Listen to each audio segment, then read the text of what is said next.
I said no, hey, yeah.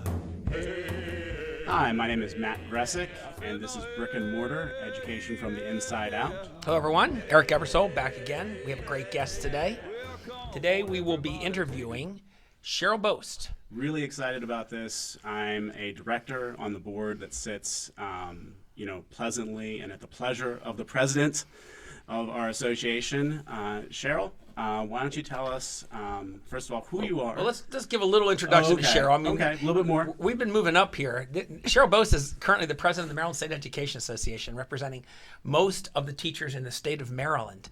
And for her to come on board with us and talk to us about what the Education Association does, but she's brick and mortar because Cheryl springs from the classroom into this job. Now, tell us a little bit about yourself. Sure. Happy to be here with you both.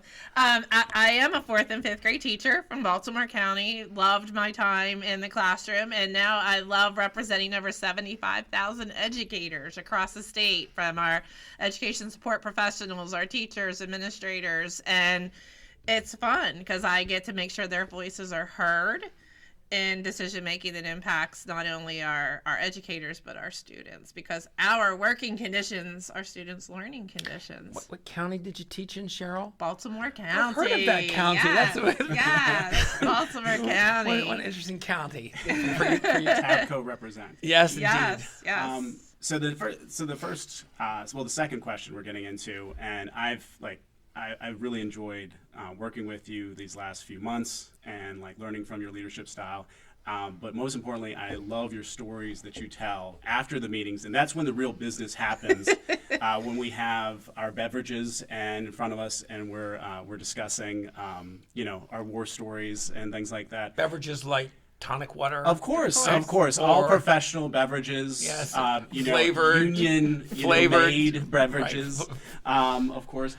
So what's an interesting story? Funny, sad, but just something you would like to share with us that reflects your education experience and everything that you have done over your 30 plus years. And that's hard to boil that down to just one story after I've been in this for, as you said, over 30 years. It's hard to believe that.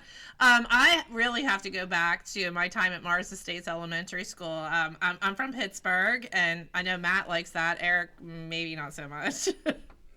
Yes, definitely. This is the Pittsburgh Steeler fans are ganging up. Let me ask you a question. I just want to ask a question. Is Pittsburgh a city of Maryland somewhere? We come to Maryland, we make this state so much better. No, you all ran away from Pittsburgh to come to a better place. We bring the black and gold with us. Correct. But I came from, I went to college at Edinburgh University up in where they get real snow up off of Lake Erie. And I came down and worked at Mars Estates teaching 4th grade in open space.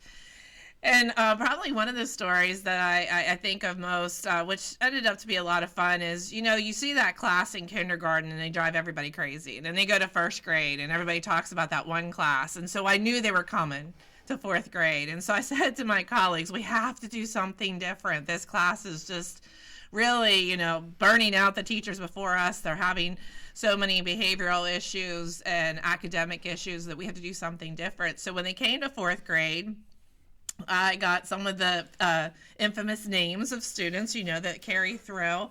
Which is sometimes a problem in education. Sometimes their reputation precedes them and they live up to it. But Absolutely. These were probably justified in this case. Yes, they were definitely justified. So what I did is I worked with ironically, the National Guard, and we went camping at Days Cove, and we went tent camping. Oh my God. They had to put up their own tents. Parents had to get trained in some of the nature walks and trust falls and night canoeing and everything. So we got in our buses and we went out, and some of the kids who maybe would be seen as the bullies in the class were the most afraid at night out in the wilderness. And some of them were experts in putting up tents because they had gone camping with their parents. But it really leveled the playing field of everybody, gave them some experiential learning. But then that carried over in the class, because when they would say, oh, I don't know what to write about, I'd say, how about those ducks that we heard flying at night that sounded like really weird? Touchstones for everything. Yeah, yeah. so that experiential learning really helped and bonded us in our relationships, and that class happened to be one of my favorite classes. Well, and I'm guessing the school system paid you overtime for that entire weekend. No overtime, but we not still made even hot dogs close. and s'mores, and we really had a good time. And the parents joined in, and where I taught, we didn't get a lot of parent engagement, so Good. it brought them through. I will say my colleagues, when I left Mars Estates, ended going camping. They're like, we never really liked it, but we did it because you loved That's it. a great story. So let's back up chronologically. When did you realize you wanted to be a teacher? What kind of brought you into the profession to start with? Well, my mother will tell you that I taught all my dolls and constantly, and I started babysitting when I was 12 years old. I took classes at the library from the Red Cross on how to babysit. I've always wanted to be a teacher. I was a Sunday school teacher. When I was in middle school, I worked at the daycare center. I was a nanny for 4 boys for many summers. So I really just wanted to be a teacher, and it came true that I found it to be so rewarding. My best times are when I'm working with kids. Yeah. I work with a lot of adults now, but I still feel like I'm teaching because I'm teaching adults what educators I do. hear your teacher tone in the meeting. There is no doubt. I'm hearing it a little bit right now, actually. Absolutely. When I say I'm looking at you. I think all three of us would agree, although some people are shun away from this reference.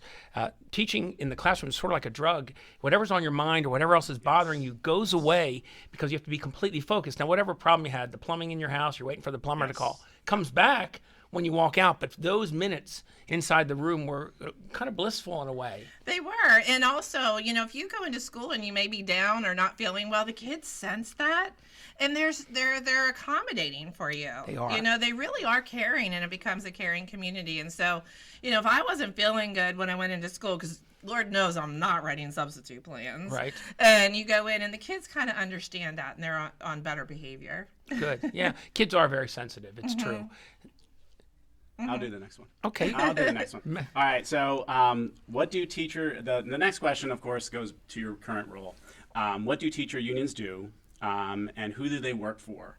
And again, what are the biggest issues facing education from a union perspective? Wow, a 3-parter. So You can answer any part of it you want. Yes. Pick your poison there. That's multiple fine. choice. Yeah. So I just see that first of all, educators are the union. I may be the president of the union, and I'm the person that people see, but all of our members make up the union. I am no different than everybody who's in our classrooms or driving buses and everything. So we are all collectively the union.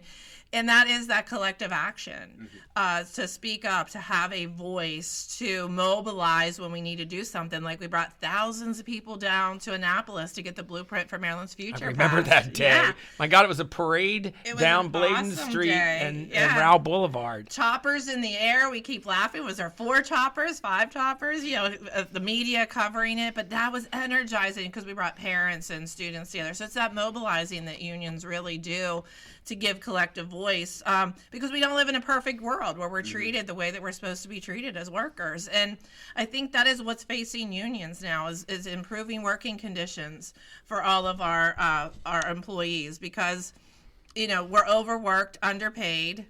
There's a more disrespect, I think, for public education than I've ever seen in my experience. And we have to stand up and say, we care about our students, we care about our communities, we care about ourselves, and we're going to have a say-so in this. And that's what unions do. But teachers need to care about themselves too, don't they? Absolutely. I know. Absolutely. They have to. I always tried to conserve a certain amount of myself so that I didn't come to resent the job. But unions helped me do that.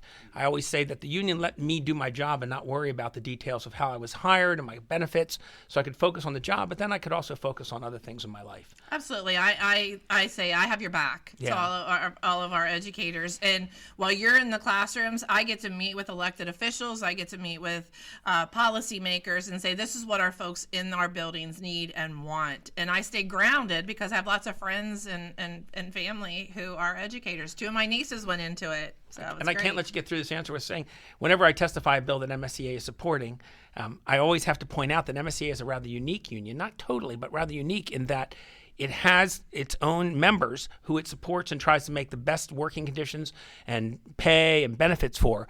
But they do that by creating benefits for students.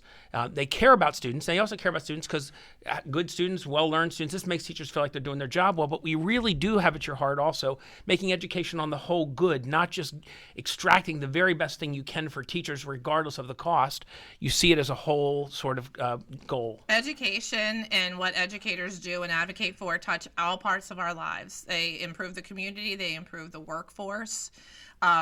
We make all other professions happen is not a slogan, it is a reality. Yes. It really Absolutely. is. Okay, Absolutely. great answer. Oh, Hey, look Matt. at that. We got a Another phone call coming in. caller. Crazy. Let's find out who it is. We have the best callers, you know. Hello, caller. How you doing? Oh, hey, I'm doing great. First time, long time. Well, thanks for calling in. What's your name, caller? Hey, this is Sean Johnson. What? Cheryl, do you know a Sean Johnson? That's a familiar name to that me. That name does sound familiar. There's a guy named Sean Johnson at MSEA, isn't there? There is, but there's also an Olympic gold winner, so I'm not sure which one it is. Are you related to either the executive director of MSEA or the Olympic champion? Yeah. Well, Your pick on which one. we are an amazing string of callers that feel familiar to us. Can you ask our MSEA president a question, please? Yeah, I would be interested in her thoughts on why educators would be interested in ever going on strike or taking a particular job action. And I'll hang up and listen. That's a startlingly good question. We have the best so callers. relevant. It's amazing. So relevant. Thank you so much for calling, and you can listen in. And he uses the word strike. We need to address that in the state of Maryland too, don't we? We do. So currently, it is illegal for our public educators to strike in the state of Maryland. The union could be disbanded. Our collective bargaining rights could be lost.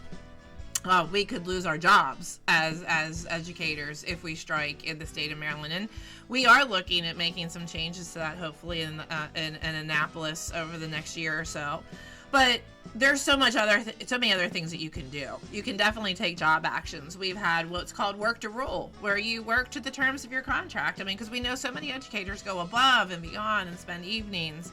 So you work to rule. You can call all your legislators. You can rally. You can come down in Annapolis or in your local jurisdiction and lobby.